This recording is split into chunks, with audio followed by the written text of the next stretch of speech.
ন্যায় বিচার তারা এখন এখানে তাদের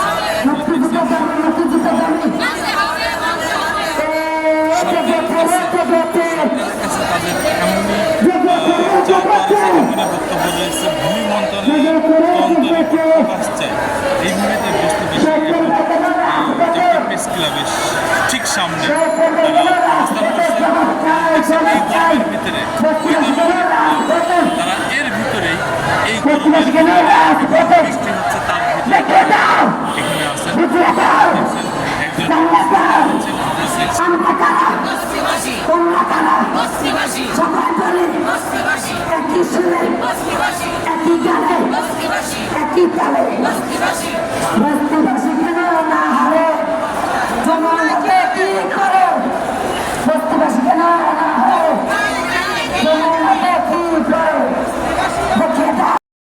এখন আপনাদের দাবি দেওয়াটা কি? এই স্পেসিফিক একটা দাবি না কয়েকটা দাবিতে আছেন?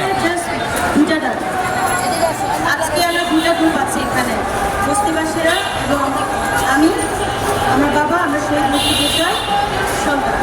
আমার দাদা একাত্তরে শহীদ হয়েছে, আমার বাবার দুই মামাও শহীদ হয়েছে, একজন মামা শহীদ হয়েছে। আমাদের নাম্বার ওয়ান দাবিটা হচ্ছে এই শহীদ পরিবারটা যখন 16 ডিসেম্বর আমরা যখন আমাদের ভিত্তি পেলাম, তারপরের দিনই এই রাষ্ট্র, নতুন রাষ্ট্র যার জন্য আমার দাদারা জান দিয়েছে, সেই রাষ্ট্র আমাদের একটা সম্পত্তিকে তারা মানে জবরদখল করে থাকছে। আজকে 53 বছর হয়ে গিয়েছে, তারা এখনো আমাদেরকে কোনো রকম কোনো কিছু ব্যাক দেয় না। নর্মালি রুল আছে যে কোনো প্রকল্পই সরকার পাবলিক ইন্টারেস্টের জন্য নিতে পারে, যে কোনো সম্পদ, কিন্তু সেটা অধিগ্রহণ করার পর সরকার অবশ্যই ক্ষতিপূরণ দেয়। কিন্তু আমাদের প্রপার্টিটা তারা নিয়ে গিয়েছে ঠিকই, আজ পর্যন্ত কোনো ক্ষতিপূরণ নাই। সর্বোচ্চ আদালত পর্যন্ত রায় আছে যে এই শহীদ মুক্তিযোদ্ধা পরিবারকে 2 মাসের মধ্যে ক্ষতিপূরণ প্রদান করতে, কিন্তু উচ্চ আদালতের রায় থাকা সত্ত্বেও এই পর্যন্ত যারা এসেছেন তারা কেউ এই রায়ের বাধ্য হয়নি। আপনারা কেউ একটা প্লে কার্ডটা সুন্দর করে রাখেন, আপনারা আপনিও ধরেন প্লিজ, প্লে কার্ডগুলো একটু রেপ্রেজেন্ট করি প্লিজ, প্লে কার্ডগুলো সামনে দেন। তো আমরা এই ক্ষতিপূরণ আজকের দিন পর্যন্ত 53 বছর যাবত এই ক্ষতিপূরণ আজকে কত হয়ে দাঁড়িয়েছে আপনারা জানেন? 8,000 কোটি টাকা। 8,000 কোটি টাকা, এবং এটা আমাদের মুখে বলা না, এটার পুরো ল্যাবরেশন আছে, লয়ার্সরা এটাকে ক্যালকুলেট করেছে, সেগুলো মিলে আজকে 8,000 কোটি টাকা হয়ে গিয়েছে। ভালো কথা, এই কম্পেনসেশনটা কে দিবে? এখানে 3টা সংস্থা এটা নিয়ে ডিল করবে। নাম্বার 1 ডিএমসিসি, উত্তর সিটি কর্পোরেশন। নাম্বার 2 জেলা প্রশাসক যিনি আছেন। নাম্বার 3 স্থানীয় সরকার মন্ত্রণালয়। এই কম্পেনসেশনটা তারা হয়ে আসবে, কিন্তু আনফর্চুনেটলি আওয়ামী লীগ করে নেয়, বিএনপি করে নেয়। অন্তত এইবার যে ইন্টারিম গভর্নমেন্টটা আসছে তাদের 1 বছর প্লাস অলরেডি হয়ে যাচ্ছে। আমরা একটা অনেক বছর পর একটা আশা পেয়েছিলাম যে আমরা একটা শহীদ মুক্তিযোদ্ধার পরিবার হিসেবে, মানে রাজা যেমন রাজ্যহারা হয়, আমরা আজকে রাজ্যহারা রাজা। আলহামদুলিল্লাহ, আমার দাদা যে শহীদ হয়েছেন, এটা একেবারে না বললেই না, তাই বলছি। উনি তেজগাঁ যে এরিয়াটা আছে, পুরা তেজগাঁ এরিয়া, আপনারা সেখানে যে বলবেন কাদের মাতবর কে ছিলেন, ওনার যে ধরার কেউ নাই। উনি ছেলে একটা প্লেন প্রাইভেট জেট ভাড়া করে ইউরোপ আমেরিকা চলে যেতে পারতেন, তার সেই অপশনটা ছিল। কিন্তু তাকে কে বলছে এখানে যে রক্ত দিতে, এখানে যে দেশ স্বাধীনের জন্য লড়াই করতে, সে চলে যেতে পারতো না? এই প্রশ্ন আমরা রাখি রাষ্ট্রের কাছে। তো যেহেতু আমার দাদা রক্ত দিয়েছে এই দেশের জন্য, সেহেতু আমার বাবা আলহামদুলিল্লাহ তার অনেক সম্পদ সে ছেলে হিসেবে সে ইনহেরিট করেছে।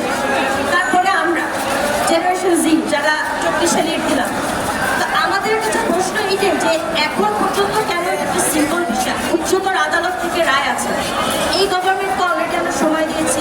আমরা যখন 5ই আগস্টের পর নামলাম প্রেস ক্লাবে, তখন আমাদের উপদেষ্টা চিফ অ্যাডভাইজারের কাছ থেকে একটা কথা আসলো যে আমরা মাত্র এসেছি, দেশটা খুব বিশৃঙ্খলা সিচুয়েশন আছে, please give us some time, একটু সময় দেন, আপনাদের দাবিটা ন্যায্য, we will take over that. 1 বছর হয়ে গেছে, এখন পর্যন্ত এটা অতি দুঃখের সাথে বলা লাগে প্রফেসর ইউনূসের আন্ডারে যে গভর্নমেন্ট, যারা অ্যাডভাইজার আছেন, সংশ্লিষ্ট সচিবরা আছেন, এখন পর্যন্ত আমাদের ক্ষতিপূরণ আমরা পাই।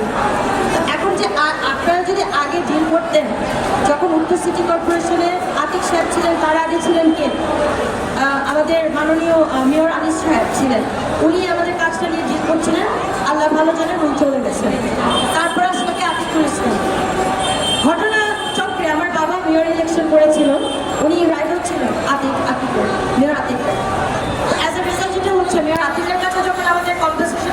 আসে। ওনার নামটা একবার বলে দেন, আপনার বাবার আব্দুল, নামটা হ্যাঁ। হ্যাঁ। আমার বাবা আলহাজ মোহাম্মদ আব্দুল, উনি 18 সালে যখন মেয়র ইলেকশন হয় সেখানে আমাদের মেয়র আতিকুল ইসলামের সাথে উনি কম্পিট করেছিলেন মেয়র ইলেকশন। তখন যেভাবে আমরা সবাই জানি ইলেকশনটা কেমন ছিল, মেয়র থেকে শুরু করে ইউনিয়ন পরিষদ থেকে শুরু করে এভরিথিং, অবভিয়াসলি একটা ফেয়ার ছিল না। তাও ওই সিচুয়েশনে আমার বাবা থার্ড হয়েছে এসব জাল ভোটের মধ্যে দিয়ে। তো মেয়র আতিকের কাছে যখন আমাদের ফাইলটা গেল, ক্ষতিপূরণের ফাইল, সে কিন্তু তো ডিএনসিসি কিন্তু মেন ক্ষতিপূরণ ব্যাপারে, সে এটাকে মানে কি বলে এটাকে স্টিল রেখে দিচ্ছে ফাইলটা। কেন? সে আমার বাবা আলহাজ মোহাম্মদ আব্দুর রহিমকে সে রাইভাল হিসেবে দেখছিল। এই